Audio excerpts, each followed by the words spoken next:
You are listening to the Designer Within podcast, episode number 25. I'm John McClain, and welcome to the Designer Within podcast, the business-minded podcast created for creative entrepreneurs by a creative entrepreneur. That's me. I know firsthand the challenges, but also the victories that can come with our careers. And I'm here to sip and spill the tea with you. It's time to dive deep within yourself and redesign your own business and your life from the inside out. Together, we will uncover secrets and share valuable insights. So prepare for a transformative experience, my friend, because it's time to unleash the designer within. Hey y'all, how are you doing? Welcome to another episode of the podcast. We are on episode 25. So happy to have you here. You are in for a treat today. This is a fun episode. I have invited my friend Beth Kushnick onto the podcast today, and Beth is a 30-year veteran of the film and television and theater industry. She has been a set decorator on many shows and many movies that I know you're going to recognize, and I have been lucky enough to have some of my products featured on her television shows from my own home furnishings line, which is how we met. But this episode is great because you're going to see a lot of parallels between what Beth is doing in her career and what you are probably doing in your own career as an interior designer. And if you are someone who is a homeowner listening to the episode, you're going to also hear a lot of tips that Beth has for designing your home and things that she brings into set decorating that has found their way into home design as well.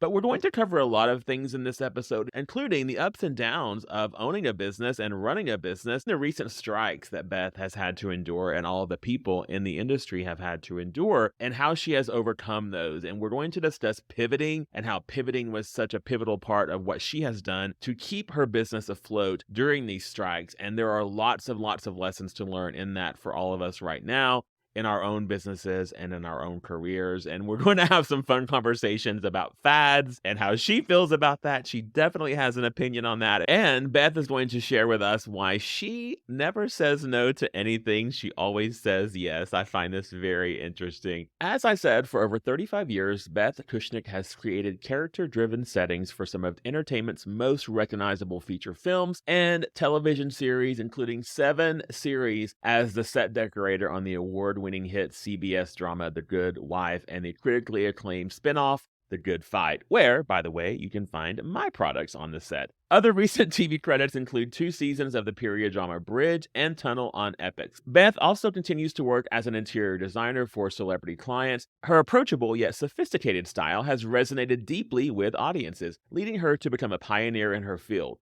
Bringing set decoration to the mainstream, she became the first set decorator to have a home decor licensing deal, the first set decorator to have her own blog, and the first set decorator to have her own podcast, Decorating the Set from Hollywood to Your Home with Beth Kushnick. Beth is a native New Yorker and a Hall of Fame inductee of the Set Decorator Society of America, and I know you're going to love this episode, so sit back and enjoy my conversation with my friend Beth.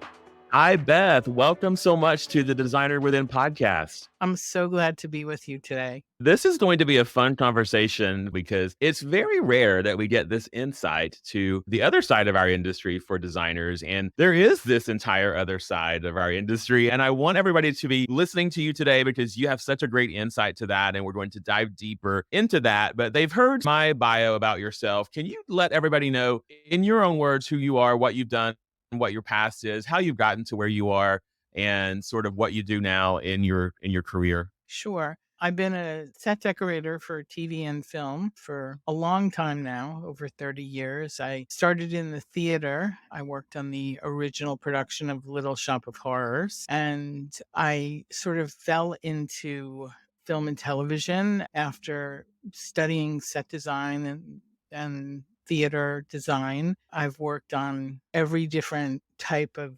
show, different periods, different styles, mostly all in New York, where I am from and grew up. I'm an East Coast set decorator and done a little bit of location work in the South. And now I'm sort of at a new part of my career, I think, because mostly the business has changed so much in the last 10 years. Lots of things going on. We're just getting through a prolonged strike of SAG-AFTRA and the Writers Guild. And I'm sort of curious myself to see how it all comes back. I have a feeling it's going to be a little bit of a different industry, but I'm glad I'm not starting now. I'm glad it's later on in my career. All this new AI and things to contend with. I'm experienced and used to a different time when there were no cell phones and no modern luxuries, and we sort of, crafted everything with our hands. So that's the way I like to do it, the old-fashioned way, and not really in front of a computer.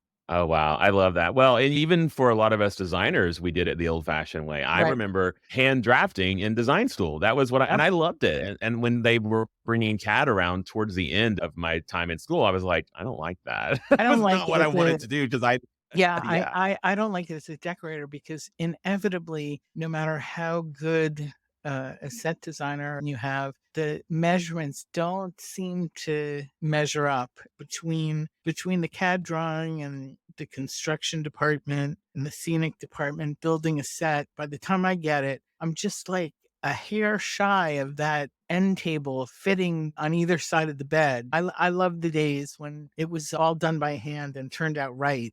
Mhm. And nothing replicates holding that measuring tape in your hand, does it? Yeah, Just well, that's a big difference in the industry on a whole. I think the whole concept of scale has changed so much with how people do things. So I really encourage everyone to have a little tape measure with them when they go shopping and do it for real. Oh, I totally agree with that, definitely. And you've had, like you said, a very varied past. I mean, from theater to commercial work to movies and television. And you and I actually met and became friends when you purchased furniture from my home furnishings line for one of your shows. And I had some of my products on different shows before, but I will tell you, Beth, what really struck me about your set designs and the aesthetics was, and I'm sure you've heard this before, is that I felt like I could live in them. I could walk into your set designs and call it home. Is that something that is a goal of yours when you are designing sets for your movies and TV shows and commercials? It's always been a goal of my set decoration to really create character. And as a set decorator, my job is to create a character's backstory. And even if you don't see what lives in their refrigerator or in their kitchen cabinets or in their bedside table, I am obsessed with those details. And with myself and production designer collaboration, we sit and craft their economic status and what the backstory is on where they live and how they live, and what maybe even personal objects that have traveled through their life. It's very similar to how I approach interior design with private clients. I'm not really a decorator who wants to come in and just remove everybody's character and do something in just an individual style. I'm sort of a take it and put it all together, considering everything, considering a full life. And on screen, it's really important for authenticity. Yeah, that is truly an intersecting part of home design for clients, for residential clients, and for your career, for your job as a set decorator. And before we go into deeper questions, tell me what is the difference? What is the defining difference between a set decorator and a set designer? Because you're calling yourself, of course, a set decorator, but some people may be used to the term set designer. What Set would be the designer between those two? is primarily used in theater. So, Hmm. in film and television, on a crew list, at the Academy Awards, at the Emmy Awards for television, you're classified as a production designer, and then there's the set decorator. So, as the set decorator, I'm the head of the department, and I have working for me assistant set decorators and a lead man and set dressers, all of which come with me to every location and every set. And in a way, we strip everything down when we're shooting on a location and add the proper elements. And it's sort of like going into somebody's home. In a way, it's almost more akin to staging, which is something that I've been doing lately during the strikes, taking out and then adding back and creating a new look based on a character or what you want people to see. Where do you want to draw their eye? So depending on the period, depending on the character, depending on their socioeconomic class, we create the story that helps the script. Script is more important than anything, but we support the script. Wow, that is really interesting. I mean, I'm just seeing these parallels between, as you're speaking, between residential design and set decorating, because you are truly honing in on who that character is and their Right. backstory, and as you say, how they live, and then we do the exact same thing with our clients. Where do you shop? What type of products do you like to use in your bathroom? Where do you go on vacation? All these things that we asked our own clients. I find that so interesting. That Absolutely. same background story. Yeah. Do you spend most of your time in your residence at night? If you're out during the day working, with COVID, that changed so much with our private clients, right? How do we even give them a space in their home that's a work? So the lexicon has changed. Even a script has changed and affected by that, where it's not so odd to see someone working in their home now because Hmm. everybody does. So there are threads woven through all the aspects of what I do, whether I'm staging an apartment, doing interior design, doing a set. The only thing that's a little different is when you're creating a set from the ground up. I'm literally think of every little item, every piece of hardware, every switch plate, every fabric, every need to make that set look authentic. Now, are you given in that case and in the other cases as well, for your private clients, of course, you're walking into their home. Here's their home. Here are the four walls. Here is the ceiling. Here's the floor. We know the dimensions. Are you given those dimensions always with a set before you can decorate it? Or do you have some sort of ability to vary that and say, oh, I really need this to be larger because I want this room to have two sofas and there's only room for one? Can you Both change that? both the production designer and myself, and sometimes even the project dictates how many sets we're going to build, what kind of stage space we have. If one set is going to be transformed into another set, you shoot out one, and in television, we are always taking snippets of other sets and turning them into something new. So with the production designer, I collaborate and provide the wallpaper if we're going to do wallpaper, provide the flooring. So I do a little bit more than it is very much an interior designer and architect type of relationship, the set decorator and production designer. I sometimes provide more. And on TV sets, when stage space is at a premium, I'm always asking for a little bit more room to get those bedside tables in or something. We use walls a lot and we work quickly. So sometimes you have to take what you get. I'm known for having my initial freak out and just saying, oh, it's not going to work. This is not going to work. And production designer that I worked with for many years would always expect that phone call from me, and he'd say, "Go back and see what you can do." And that's all I needed to hear, just a little encouragement, and I had it going. So it's a process, and it involves a lot more people on set than it does for a private home. I have my relationships with contractors and stuff, but on the set, it's you have to take everyone's issues into consideration, and then you get to do your work.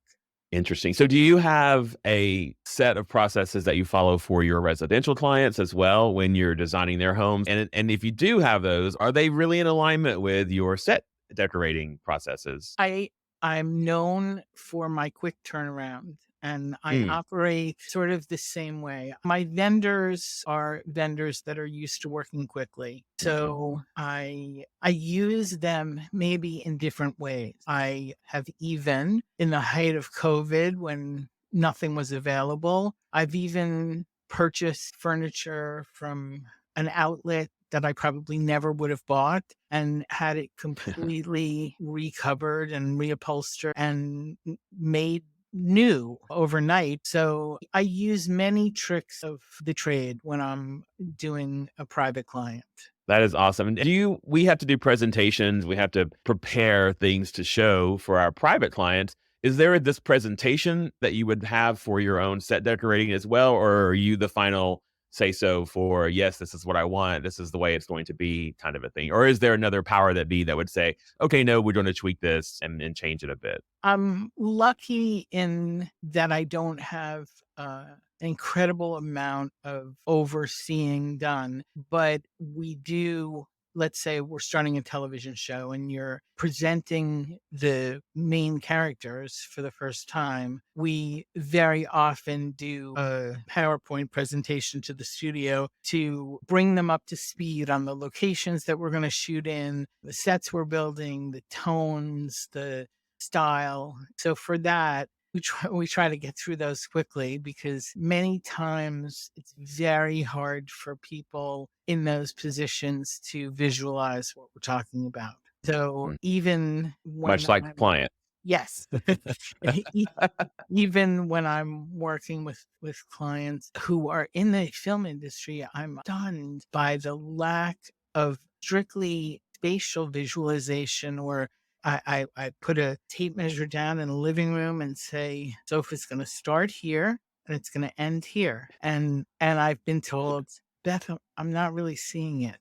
Now that becomes I think more of a relationship where I have to use other means, not logic, not a tape measure, but almost a way to take them on their own journey with me. Hmm. So it's really character development all the way around, both on the within the script, the actors, directors, producers. And I find that since decor is something that's become so accessible to people, everyone sort of has this idea it's easy that they can just do it easily, take what's shown by a vendor and buy a whole suite of furniture, just order a sofa, and they don't really have the visual understanding of scale and space and what they're getting themselves into. Totally. And I'm thinking now of the emotional side of it too. So we have clients, of course, who come into their homes and they see the rooms and they say things such as, "Wow, you really got me, and you Uh huh. understood what I was asking for. You got the direction." Do you have actors who perhaps say the same thing when they see a set? Like, "Wow, this really is the character. This helps me develop the character further to see these things." I do. And I'll tell you, that is as fulfilling as when the crew walks in and is stunned. When people in my own industry walk in and have their mouths are hanging open at a particular set, that's like my barometer because most of them are jaded and it's really that's the highest compliment. But yes, I have had many actors, done many actors' homes in not only New York, but all over the world. I also do a lot of work without going to see the actual house. I think that's something that I just picked up from my capability of working on location and doing things from pictures. So I do it from photos a lot. Interesting. And set decorating is, I think it's very influential for the people who are watching and the furniture and the choices that you are making. What have you heard over your long, wonderful career from people who are either trying to maybe mimic what they see or trying to buy the same products? And then I know that has led you into a foray of having your own product line from that. But how influential is set decorating for the viewer? With the onset of really the internet and myself being someone who could be contacted for so many years, I was strictly a behind the scenes person. And starting with The Good Wife and The Good Fight and other shows that I did became this way to interact with fans. In those days, there were so many fan letters coming for the set that it was its own character. And in those days, I did a blog giving retail sources for all the things that we shopped for. And that wonderfully turned into the first home decor line in TV history, which I collaborated with Mitchell Rose and Bob Williams on. And interestingly enough, as much as people liked the character and the furniture, the most of the furniture was sold in other fabrics just because it was really a well-designed sofa or chair or piece of furniture. So it's been a big learning experience. I've had my own line with IMAX Worldwide Home and my sort of go-to items for sets that you could use for any character and any kind of style. So I'd love to get back to some of that. Both companies, unfortunately, are no longer. And that's certainly a sign of the times, but it was an incredible learning experience in manufacturing and development and design. Oh, I can say from having my own home furnishings line, that is its own animal, that is its own Yep. entity, that is its own business structure. It is its own set of problems and issues and all the things, but I'm sure, as you said, you took a lot away from that and learned about a lot of what to do and a lot of what not to do. But I just wanna congratulate you on that because the lines were stunning and beautiful, and I do feel that they work so well in clients' homes and in personal homes and everything, so they were stunning. So call Beth, people, if you need a new product line, call her because IMC, because I'm I don't believe in fads and trends. That is something that within my set decorating, I even recall I did Howard Stern's private parts, and it was a great experience. But I started that job late, and they had already acquired some very bad set decoration, and I walked into the set dressing shop and I said, okay, everything with a smiley face on it, get rid of because we're never going to use it. It's something that I subscribe to because I don't see it in really good character work. Trends that I see in decor now everywhere at all different levels, but you can spot them everywhere, every kitchen and bathroom, and, the same big mirror and these things that just drive me crazy. I would like to do a line of classics, things that could fit into any style. So thank you for I that. agree.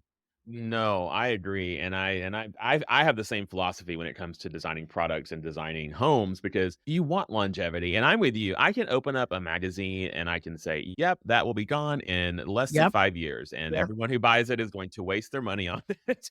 I know, And, and, you know, and everyone wants to design their kitchen with the same thing, and I say this to all my friends even, "You're gonna get sick of it. It's not gonna Mhm, have resale value.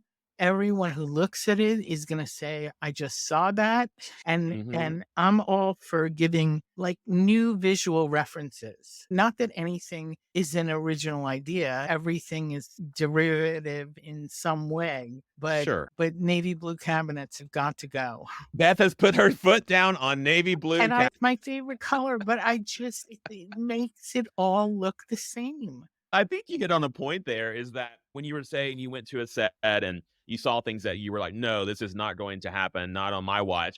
Probably with your line of work as separate from your clients with as a set decorator, people are contacting you because of your specific aesthetic, because of the way that you work, because of the way Yes, that you run your company, much the same as probably your private clients contact you as well, I would think. yes, And yeah, I love that having you sort of have a stamp of we all have our signature looks in a way, quote unquote. I use that term loosely because I feel like if you're really a good designer, you can design it in a lot of different genres and styles, but there is an underlying tone of yourself that kind of weaves its way through all of those. But I'm sure people contact you especially because after of years. It's yes. consistent. I mean, your furniture that you designed had a look, and the reason why it worked so well on set was because it was very sharp and very strong, and it stood on its own. And that's I really appreciate what I'm saying is like you see these pieces and just everything starts to meld together and you can't help direct someone's eye to have like a pleasing visual, because it's just, here we go again. In their mind, they know they've seen it before. And I think there is a brain part of that. I think Mm. it's about the messaging too. And it's also about, oh, my neighbor has this, so I should probably do the same thing. Or this is on every home renovation show. I should probably put this in my house Right. versus what do I really want? Or what do I see is going to have long life to it? Or what is my designer telling me is going to be timeless and classic and long lasting? Because we know, as you said, we know. And most designers worth their salt will know by looking at something that it's trendy. And I've told clients, I've had them fight with me before, like, Yep. okay, all right, here we go. Okay, yeah, you know what? You're going to change this in 3 years, but I can't see it from my house. So go ahead and put it in your house now, and you will, we will change it later. So it always happens, but there's always those one things where they're like, no, no, no, no, this will, I could probably rattle off, and I'm sure you as well, like 10 things that were like, nope, we'll see these gone very soon.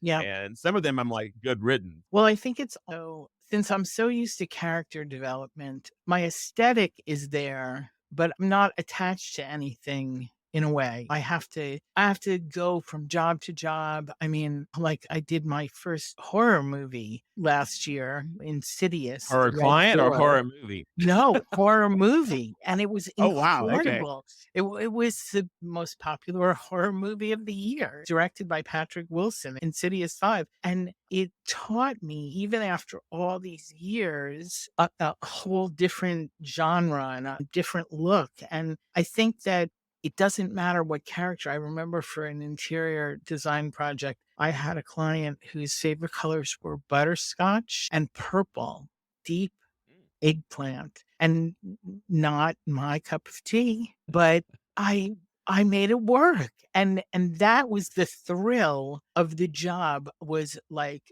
playing up their character and giving them what they wanted to live in. I could never live in that and look at it every day, but they loved it. So Mhm. it's truly about character and not falling into this trap of, I think in the last, I don't know, 5 years or 10 years, it's just mass manufacturing of the same grayish colors and the same concepts. I wish people would rally against all of that and do something original, or at least a little different. Yeah, we tend to dilute it and water it down sometimes with our clients ask for that, I should say. And it's sad. I'm really big on emphasizing the creative part of being a designer and the creative part of doing what we love and loving what we do. And sometimes clients just want to jump to the plan of installing everything. And it's like, no, we love designing, we love Mm. creative. So let us be creatives right now, because that is truly going to give you a better project, a better home, a better living room, kitchen, whatever we're designing, because you've given us that space to really be ourselves. With one private client in particular that I've had such a successful collaboration, I think in a positive, looking at so much visual information and everything that's so available on Instagram and everywhere, I have discovered in the last year all different kinds of smaller creative artists, whether it's lighting fixtures or paintings or art pieces that have just come through my feed, because I'm just always searching for things and interested in hearing from anyone about their work. And I've just had like a string of unbelievable experiences of finding the perfect, unusual, out of the box item, whether it was a chandelier or a sculptural piece of art. And it's been thrilling, just so exciting to present it to a client and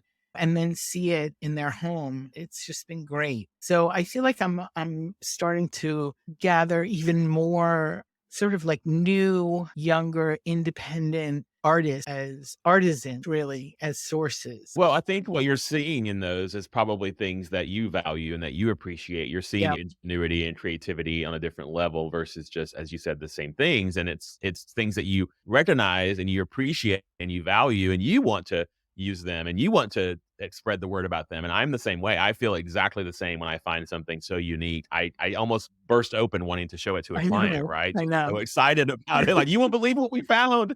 And I then you feel know. like the hero. I know, and I'm like, I don't know how it happened. It just came in my feed at 2 o'clock in the morning. And I just said, this is unbelievable. And every single one of those creators have just been the most genuine, wonderful people that I feel like I'm fostering great art. It's been so Mm. much fun. It's the one time when that algorithm is actually helping us out, isn't Yeah. it? On Whatever I've been searching for, Big Brother is honoring me with good stuff. Okay, so the one time Big Brother actually helps. Good, okay. Yes. I have a question on choosing the products. When you're choosing things for your clients and when we're all as designers choosing products for our clients, we think about durability, we think about longevity, we think about how it's going to hold up. Are there kids in the home? That sort of thing. Do any of those have to cross your mind when you're set decorating, or do you just mainly look at aesthetics for decorating the sets? I'm just curious. No, I do think about them in specific when, let's say, it's something scripted. Mhm. Someone's gonna shove all the paperwork off that desk. When it's a part of one character in particular, Alan Cumming had an office in The Good Fight where, it was a teeny tiny office and you opened the door and it slammed into the desk every time. So I had Mm. to really consider what that piece of furniture was going to be.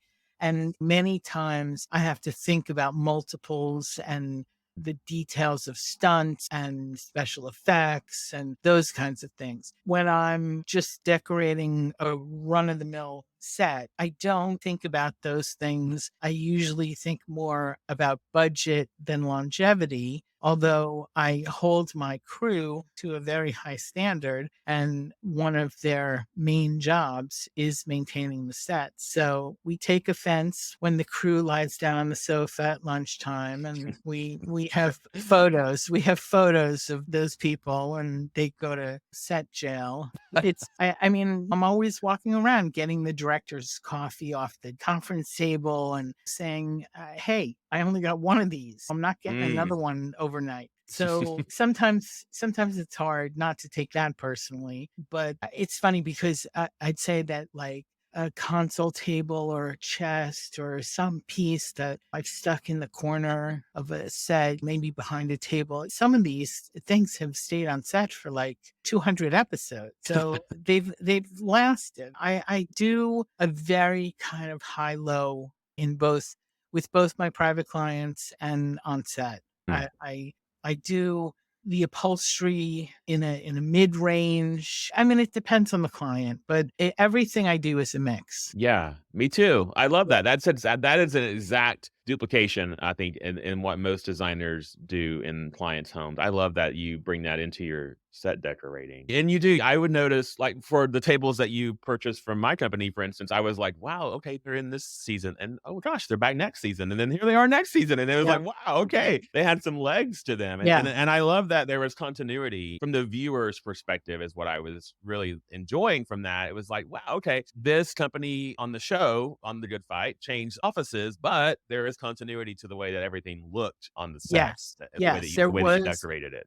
a level of aesthetic that had to be maintained. Kind of that whole show was known for that level, whether it was Mhm. serving coffee and bagels, all the floral arrangements, everything was thought about at that level. Unlike, let's say, this horror movie, but that had a certain aesthetic to it that was established and I kept up throughout. That's part of being consistent with the character, with all the character. We were talking about things that you could take away from your set decorating. And if you all listening have not seen The Good Fight, I believe it's on CBS net still, right? You can find all of the episodes on the streaming service, if Yeah. I'm not mistaken. Yeah. It is, first of all, a great show. And second of all, it is beautiful. It is aesthetically beautiful. I love every single set that you decorated there, because I would look at that and say, I could put that color in my home. I got to find that mirror. Where is it? So I took lots of inspiration as an interior designer from Thank what you you. did. It's People very obviously. attainable. Yeah. Everyone thinks it's aspirational, but it's very attainable. And I shop in all the places that you shop. I shop big box stores and I shop online and I shop in every run of the mill stores. I just may put it together in a different way than the average person. And it's partly that. And I really have come to rely on certain fabric vendors and certain paint colors. And I've been doing this for long enough to really feel like I know what works. Although I'm thrilled to keep thinking and seeing new stuff. Well, I might have to give you a call soon offline because actually my Gilded Home line is coming back in 2024. So maybe we can partner together on Hey, that. So I have to ask you this too. It's kind of changing avenues here with the recent strikes of course, as you mentioned, with first the writers and then now the actors, and that's still not completely back up in operation. I know it's put, of course, a hold on some of the productions, as well as I know some were probably canceled, I'm sure, yes. completely. But pivoting is something that I always preach to my students in my programs. And as business owners, we do it all the time, I feel, when in different situations. How do you feel that you pivot after a situation that happened like what you're experiencing now? And did it affect your revenue? And then what kind of markers were you looking at to say, okay, now is the time to do X, Y, and Z because this has happened? Was there any sort of moment where you were like, okay, now it's time to officially pivot into something different? Well, I can honestly tell you it is never in all my years in the business been like this year. I feel like I'm just starting out, but I recently gave myself until a particular month to see the return of work. Otherwise, I was deciding to completely pivot. And as I kept telling myself that, I actually just got booked on a job. So Oh, yay. no, they're not ready to end it for me yet, but Nope. I think, what I subscribe to and have always subscribed to, I am basically a freelance worker. And Mhm. I've been that my whole career, my whole life. And so I mentioned this to you before. I say yes to everything. And I find that even if I'm overbooked, things drop out, things change. I go have a meeting for had a meeting for a private client and last week, and I thought that it was going to start this week. The contractor and I went over there and I said, I don't even know if I can get the paint in time and this and that. Well, they're not ready to do the apartment until March. It was just that one little detail that Mhm. wasn't shared with me. So everything went into high gear and then it went back into low gear and it's really okay. So Mm. I say yes to thing that is offered to me. I consider myself a designer. I've been asked and done corporate offices. I've done backgrounds for people's Zooms. I've designed a pediatrician's office, a restaurant, private clients, homes all over the world, and movies, TV. I've had studios call me and ask me to design New Year's Eve parties for their biggest of big wigs. So I say I'm available and I just roll with it. And but this period, these strikes have really devastated a lot of people. We're collateral damage. The crew, Mhm. the Teamsters, the vendors. We didn't get any help from the Actors Fund or from big actors raising money for SAG-AFTRA. So imagine you're going along in your career and one day you're working and the next day you're out of work for almost a year. And Mm. that's what it's been for many people. So I don't know how the business is going to come back. I think there's a microscope on all of it, on all the executives, and a lot of projects have been canceled. A lot of seasons have been shortened. And Mhm. I think it's going to take some time to settle out into what's going to be sort of the new world, streaming Yeah. and all of it. It's not a great time to start in this business. It's a big commitment. It's a hard life, very hard life. Especially you mentioned you're independent contractor. And if you think about most business owners, we all are are in that aspect, and we Right. all are in control, in less control, I should say, of our future because of different things that happen in the world and different things that happen in society. So yeah, it's all about, as you said, pivoting and figuring out what to do next. And I was recently at a conference and with Luann Nigera, and she was Hmm. had a speaker on, Sarah Lynn Brennan, and she said something that everybody was just sort of like, wow, that's so smart. And I think it was so smart too. She said, don't quit, just rest. And I thought, wow, that makes a lot of sense, right? So just take a break, just take a minute to regroup yourself, to sort of come back to what you know. And I feel like the people who truly do bring value to the world and to projects, to businesses, will find their footing eventually. But I can see your point. And then we're recording this in December of 2023, and I don't know when everyone's to this, Ready. right? So it would be nice to do a nice happy follow up down the road very soon Sure. Listen, to if you've gotten any companies to agree to start my new product line by there you go. 2020, that's what we could be talking about. That quote is so right on because it's not only rest, it's your mind. Look, I've been doing this for many, many years. I'm identified by it. I'm known for it. It's a scary thing to think that it's not going to go on anymore or that it might take shape in a different form. So I think rest has a lot of meaning. Just making that decision, putting it off and saying, I'm going to give myself 3 more months. And if the business is not back, I'm doing another pivot.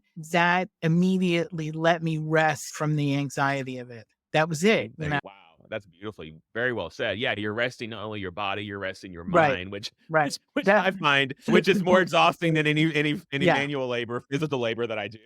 Yes, exactly.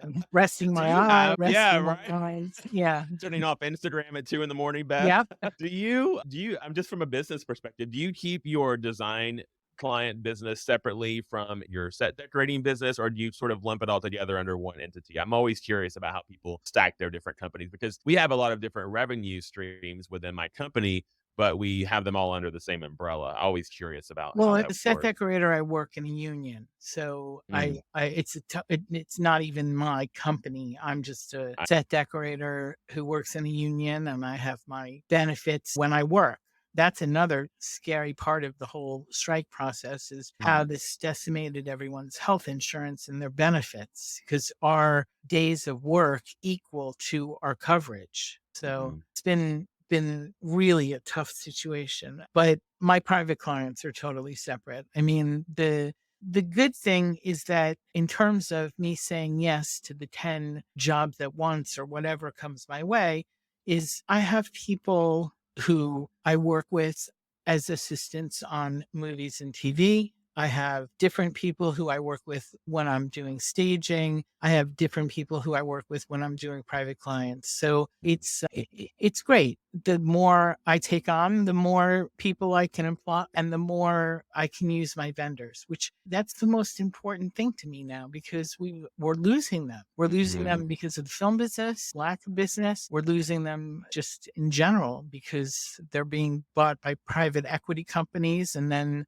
going away. So I got to keep my vendors going. I'm with you. It's a network of help and a network of people when you really think about it. We have all of our vendors and then you have all the tradespeople. Even down, you were saying, so you have the sofa, but then you have the fabric company who you buy Right. the fabric from for the sofa. So the web and the netting of this is so interconnected with everybody. And as you said, when one person is affected, it does affect everyone else. And it's kind of sad in that way. And we have to figure out, I think, how to begin to, as you're saying, lift each other up and start to get Yes. back into it and really have that camaraderie and understand that we're not separate in all of this. You might do set decorating as your primary career, but we're all in this Yeah. same genre together, right? We're all in the same boat, paddling as hard as we can. And I really subscribe to I don't care if I can find an antique in some little shop 2 hours away and a vendor close has it.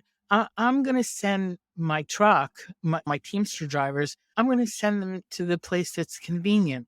I'm going to think logically. And this is something that is also very important to me because it takes a village. I mean, Mhm. when you're working on a TV show or a movie, I mean, the amount of people that it takes to execute the vision is massive. And you have to consider all of those people and what's the right thing.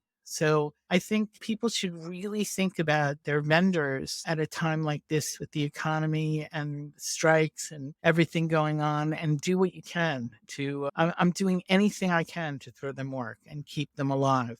I'm with you, and support those who support you. If you have Yes, someone who is loyal to you, be loyal to them and purchase from them. And if you have a woodworker who you love and the quality is great, for instance, use that woodworker. And if that woodworker puts you ahead of other clients, then that's that's the right. reciprocal thing. So it's a give and take. It truly, truly is. So you've had this, it's anywhere far from over, but you've had this massive 30-year career. What has been the most surprising thing that you might have learned about yourself as a set decorator and just as a designer in general over all of these 30 years? I always find this question interesting to sort of retrospectively look back on our lives and say, what have I learned? And I know life is full of surprises, but has there been one thing that has surprised you that you've learned about yourself that maybe you didn't know about yourself when you first started this endeavor?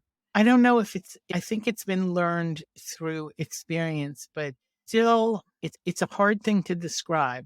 That I find whatever job it is, whether it's a private client or a set, the unconsciousness of my choices start to like live and breathe together, whether it's a repetitive pattern that I wasn't thinking of in conceiving it, or just something in a similar palette that works. It's that, I guess it's really to continue to trust my instinct and sort of that it's inside me, it's in my DNA. And no matter how long goes in between jobs, I know what I'm doing that makes it all sort of sing. And when it does, it still surprises me, but I should trust it a little bit more. And that's part of the thrill, because it keeps you so happy when you accomplish that.